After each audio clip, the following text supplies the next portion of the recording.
ADHD ഉള്ള കുട്ടികളിൽ occupational therapy എങ്ങനെ സഹായിക്കുന്നു എന്നതിനെ കുറിച്ചാണ് നമ്മൾ ഇന്ന് സംസാരിക്കാൻ പോകുന്നത്.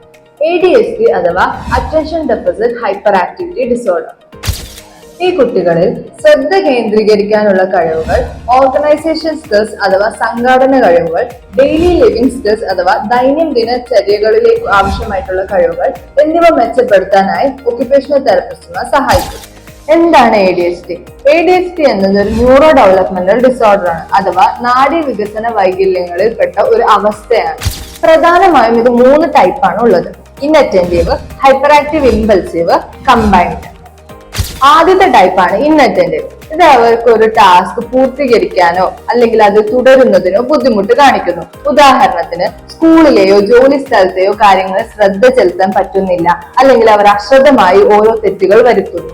രണ്ടാമത്തെ ടൈപ്പാണ് hyper active impulsive type. Hyper activity, excessive ആയിട്ടുള്ള മൂവ്മെന്റ്സ്, അതായത് ഫിഡ്ജറ്റിംഗ്, അമിതമായ സംസാരം, ഒരു സ്ഥലത്ത് അടങ്ങിയിരിക്കാൻ പറ്റാതിരിക്കുന്ന അവസ്ഥ, ഇതെല്ലാം ഇതിൽ ഉൾപ്പെടും. ഇനി മൂന്നാമത്തെ ടൈപ്പായിട്ടുള്ള കമ്പൈൻഡ് ടൈപ്പിൽ എന്താ പറയുന്നത് നോക്കാം. അതായത് ഇൻഅറ്റന്റീവിന്റെയും ഹൈപ്പർ ആക്റ്റീവ് ഇമ്പൾസീവ് ടൈപ്പിന്റെയും ക്രൈറ്റീരിയാസ് ഒരുമിച്ച് വരുമ്പോൾ അത് മൂന്നാമത്തെ ടൈപ്പായ കമ്പൈൻഡ് ടൈപ്പായി മാറുന്നു. ഒക്യുപേഷണൽ തെറപ്പിസ്റ്റിന്റെ റോൾ എന്തൊക്കെയാണ്?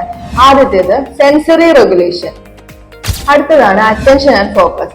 ശ്രദ്ധ വർദ്ധിപ്പിക്കാനും ടാസ്കുകൾ ഘട്ടം ഘട്ടമായി പൂർത്തീകരിക്കാനും തെറപ്പിസ്റ്റുമാർ ഗെയിംസും സ്ട്രക്ചേർഡ് ആയിട്ടുള്ള റുട്ടീൻ ആക്ടിവിറ്റീസും ഉപയോഗിക്കും. Fine and gross motor skills. Play based exercises ഉപയോഗിച്ച് കോർഡിനേഷനും മോട്ടോർ കൺട്രോളും തെറപ്പിസ്റ്റ് മെച്ചപ്പെടുത്തും.